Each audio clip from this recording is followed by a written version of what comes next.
Assalamualaikum warahmatullahi wabarakatuh. Bismillahirrahmanirrahim. Alhamdulillahi rabbil alamin, wassalatu wassalamu ala asyrafil anbiya'i wal mursalin wa ala alihi wa sahbihi ajma'in. Qala rabbi shrah li sadri wa yassir li amri wa hlul 'uqdatam min lisani yafqahu qawli, amma ba'd. Apa khabar anak-anak pelajar tahun sekalian? Diharapkan semuanya dalam keadaan baik, dalam keadaan sihat walafiat di samping keluarga yang tercinta. InsyaAllah pada hari ini kita akan sambung pengajian kita yang bertajuk Tahun Duka Cita. Namun sebelum itu, seperti biasa anak-anak pelajar bolehlah mengeluarkan muka surah tahun 2 dan terus pergi kepada muka surat 38. Jadi kisah yang pertama adalah kematian bapa saudaranya Abu Talib. Nabi menziarahi Abu Talib dan di sisinya ada Abu Jahal. Lalu Nabi bersabda kepada Abu Talib, "Wahai bapa saudaraku, ucaplah la ilaha illallah, satu kalimah yang aku akan berhujjah di sisi Allah." Abu Jahal dan Abdullah bin Abi Umayyah berkata, "Wahai Abu Talib, adakah kamu tidak suka dengan agama Abdul Muttalib?" Lalu mereka berdua mengulangi kata-kata itu sehingga kalimah terakhir yang diucapkan Abu Talib ialah, "Aku ikut agama Abdul Muttalib." Lalu baginda Nabi Muhammad SAW bersabda, "Aku akan pohon keampunan untukmu selagi aku tidak dilarang berbuat demikian." Abu Talib meninggal dunia ketika berusia 80 tahun. Jadi seperti mana yang kita tahu, Abu Talib ini adalah bapa saudara kandung Nabi Muhammad SAW yang menjaga Nabi selepas atuk Nabi Abdul Muttalib meninggal dunia, maka Abu Talib lah yang menjaga Nabi. Jadi di saat Abu Talib ini nazak ni untuk pengetahuan anak pelajar, di mana sakit yang teruk lah, sakit yang tenat dan berkemungkinan boleh orang kata terputusnya nafas ataupun meninggal dunia.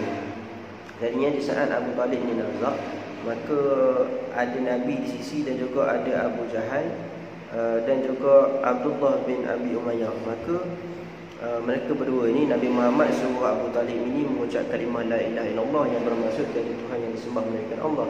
Maka datang pula Abu Jahal ni. Jadi dia mengapi-apikan, dia kata ketika Abu Talib tadi nazak, dia kata, "Tidakkah engkau sayang dengan agama Abdul Muttalib, iaitu agama nenek moyang mereka yang menyembah berhala, minum arak dan sebagainya itulah." Jadi disebabkan kekacauan ketika nazak itu, disebabkan kekacauan di mana Nabi Muhammad suruh mengucap, itulah yang sepatutnya Abu Talib pilih. Dan juga Abu Jahal tadi pula dia buat kacau, dia bisik pula, dia kata tidak sayang kepada agama nenek moyang kita. Maka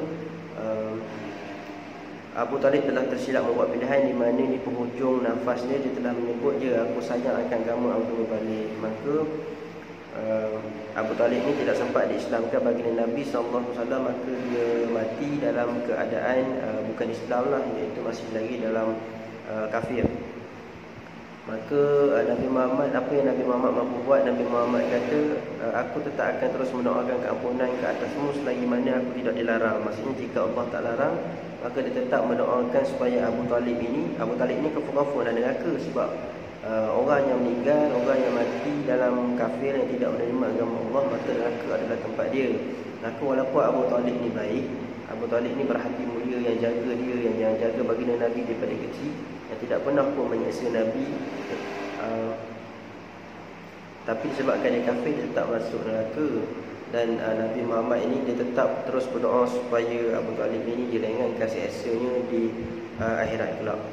Dan Abu Talib ini meninggal dunia ketika berusia 80 tahun.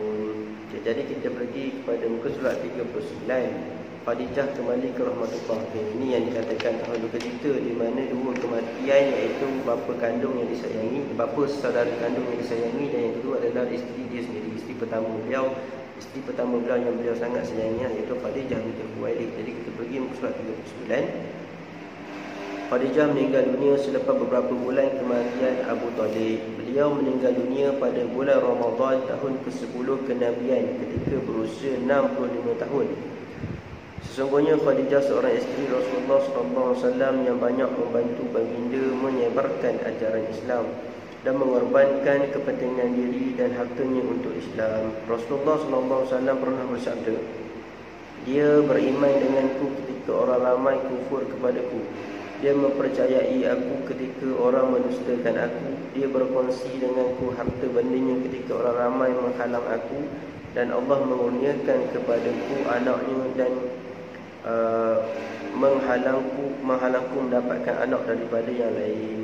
Setelah ketiadaan Abu Talib dan Khadijah, orang kafir Quraisy semakin berani menyakiti Rasulullah SAW secara terbuka, yang menyebabkan Rasulullah SAW semakin menderita.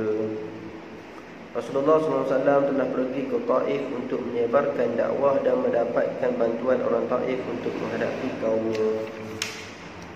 Kita surat 40, baginda tidak menemui orang yang mahu memberi perlindungan dan bantuan kepadanya. Sebaliknya mereka pula yang menyakiti Rasulullah SAW dengan lebih teruk lagi. Jadi selepas beberapa bulan tanpa saudara kandung Nabi iaitu Abu Talib meninggal dunia, maka giliran isteri yang dicintai iaitu Khadijah binti Khuwailid meninggal dunia. Khadijah binti Khuwailid meninggal dunia pada bulan Ramadan, iaitu di mana umat Islam akan mengerjakan ibadah puasa. Bulan Ramadan tahun ke-10 kenabian ketika berusia 65 tahun.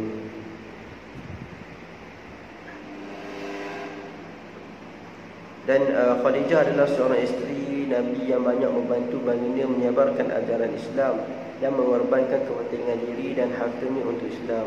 Dan Nabi pun pernah bersabda di mana di saat orang ramai tidak mahu menerima Nabi, tidak mahu menerima ajaran Nabi iaitu ajaran Islam, maka Khadijah lah yang satu-satunya yang menerima, yang taat dan patuh kepada Nabi dan juga memperakui Islam adalah agama yang sewajarnya.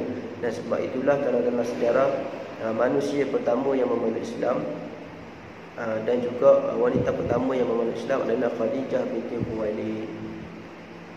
Jadi disebabkan Abu Talib dan juga isteri yang dicintai Khadijah binti Khuwailid meninggal dunia, maka orang kafir Quraisy ini semakin berani menentang Nabi secara terang-terangan kerana dia tahu Nabi ketika itu dalam keadaan tertekan. Maka menyebabkan Rasulullah SAW semakin menderita. Jadi Rasulullah ini mengambil keputusan untuk berhijrah ke Taif untuk menyebarkan agama Islam, untuk mendapatkan bantuan. Namun setibanya di Taif berlaku sebaliknya, di mana baginda tidak menemui orang yang mahu memberi perlindungan dan bantuan kepadanya. Sebaliknya pula penduduk Taif inilah yang menyakiti Rasulullah SAW dengan lebih teruk lagi berbanding tempat asalnya di Mekah. Maka berakhirlah tajuk tahun duka cita. Kesimpulannya tahun duka cita ni, tajuk ni pada saya agak berat sikit. Kesimpulannya, di dalam tajuk tahun duka cita ini terdapat dua cerita sedih, di mana Nabi kehilangan Abu Talib iaitu bapa kandung yang menjaga dia daripada kecil. Yang kedua adalah isteri pertama dia, isteri yang dicintai adalah Khadijah binti Khuwailid. Dia kehilangan dua orang penting dalam hidup dia dalam masa yang terdekat. Jadi selepas dia kehilangan dua insan yang dia sayang ni dalam masa yang terdekat, maka dia mengambil keputusan untuk berhijrah ke Taif kerana tertekan dengan ancaman orang kafir Quraisy yang berani menentang secara terbuka. Namun setibanya di Taif, sebaliknya juga berlaku, tidak mendapat perlindungan, tidak mendapat bantuan, malah penduduk Taif ni lagi teruk menghina Nabi. Jadi berakhirlah tajuk tahun duka cita ini. Diharapkan anak belajar faham. Dan sebarang kekurangan dalam video ini, khususnya yang menuntut adalah anak-anak pelajar Kafah Al-Fatih Education Center, Kafah Afek Bertesas yang tak faham. Sebarang kekurangan saya mohon maaf. Dan jika ada yang tidak faham, boleh direct terus dengan saya, tanya, insyaAllah saya akan terangkan. Dan untuk latihan saya akan susulkan kemudian. Dan akhir kata daripada saya, wabillahi taufiq wal hidayah. Wassalamualaikum warahmatullahi wabarakatuh.